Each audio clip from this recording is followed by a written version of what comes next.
кейін өзгеріс бар. Өзгеріс былай. Қымбатшылық бұрынғыдан да халықтың жағдайы төмендеп кетті. Соны байқадым. Бұрынғыдан да халыққа қысым күшейіп кетті. Қазір айтқан не керек, былай бейбіттіге шығуға деп ешкім шығармайды. 3 адам басы қосса болды, ұстап алып кетеді. Сондай болып кетті қазір. Бұрынғыдан да нашар сияқты. Ең бірінші кезектегі мәселе біздің мына рухани, халықтың рухани құлдырауы. Соны жақсартар едім. Рухани құлдырауды жақсарту үшін не керек? Ұлттық идеология керек. Бізде ұлттық идеология жұмыс істеп тұрған жоқ. Сондықтан да осы мәселені ең бірінші кезек қойып негізсең, мемлекеттің өркендеген мемлекеттің ең басты құндылығы халық болып саналады. Бізде халықты конституция жазылған, халық деп бірінші байлығы. Бірақ халыққа ондай назар аударылмайды. Сондықтан да ең бірінші ұлттық идеологияны жаңғыртып, халықтың санасын жаңартып, жаңа заман қарай халыққа көңіліне сенім беру керек. Сенім беру керек. Өмірге деген сенім, ертеңге деген, болашаққа деген сенім. Ертең болашағымыз, балаларымыз жақсы өмір сүреді. Ешқандай жұмыссыздық, ондайға уайымдамау керек деп ойлаймын. Оған екі мақталым.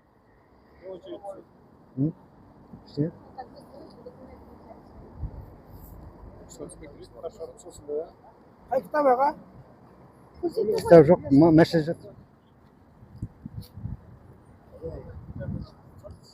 Жоқ, мен Атырауда тұрам. Тұрғыны Атырау, туған жерім Құлсары. Қазір саған кітабымды көрсетейін, сен де танып жүретін боласың. Аты кім болады? Охрана общественного порядка. Қазақстан болашағы қазір бұлыңғырлауғы.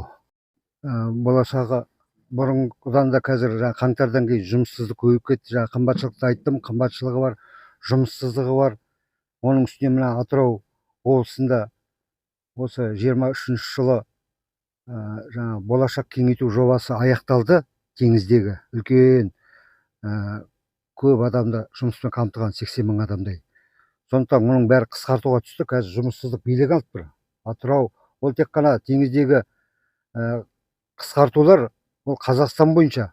Ол жерде бүкіл Қазақстанның облыстан жұмысшылар жұмыс істеп тұр. Айттым ғой, 80 мың адамды жұмыспен қамтыды. Сондықтан қазір жұмыссыздық, соның бәрі жұмыссыз қалғасын. Қазір жұмыссыздық күшейді, сондықтан тәртіпсіздік көбейіп жатыр күннен күнге.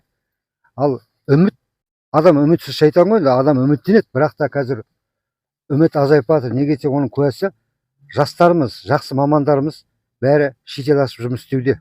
Соның куәсі жақсы қолайлы, адамға қай жер жақсы жағдай жасайды, сол жаққа қарай адам ұмтылады ғой. Халықты қыса берсе, әрине қайталанады. Бұл деген халық деген серіппе сияқты ғой. Орысшасы пружина. Мына сыққан сайын пружинаны ол кейінгі отдача қатты болады күші. Мына қазір халықты қысып жатыр. Сондықтан да енді қайталанса, халықтың ашуы, ызасы қаттылау болады ма деп қорқам бұрынғыдан да.